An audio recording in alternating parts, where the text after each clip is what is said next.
Kinwestiyon ng kampo ni Vice President Sara Duterte ang datos na inilabas sa impeachment hearing kaugnay sa kanyang yaman.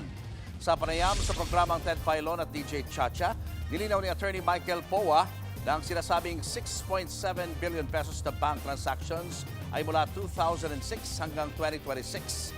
Joint bank accounts daw yan ni VP Sara at ng kanyang mister na si Attorney Mans Carpio. Ayon kay Poa, wala silang sinasabing mali ang mga numero pero hindi lang daw naging malinaw kung paano ito umantong sa bilyones. Actually, wala tayong sinasabing false sa kahit anong numero na pinresent nila doon. Yun kasing mga numero, siguro aminin natin, talagang nakakagulat po talaga diba? Dahil nasa mga billions po yan. Pero the way po kasi that AMLAC does, as far as I know, the way that the AMLAC, kasi transactional sila transactions ang binibilang nila dyan. Bukod pa riyan, hindi rin daw totoo na walang nakadeclare na cash on hand at cash in bank ang bise sa kanyang SALN dahil nilagay raw nila ito sa others portion ng SALN. Hindi naman kumbinsido ang ilang kongresista.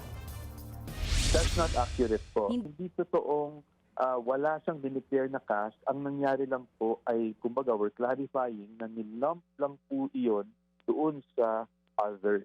Kasi meron po diyang item na ang nakasulat o ang heading ay others or various or others. Tigil na ho nila yung palusot. Wag ho nilang gawing bobo yung mga tao. Very specific ho yung provisions po ron.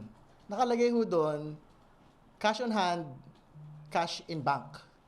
Hindi ba? So hindi natin maintindihan bakit ho ginawang others bigla.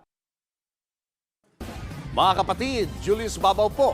Para sa komprehensibo at makabuluhang balitaan at talakayan, mag-follow at mag-subscribe na sa social media pages ng News 5.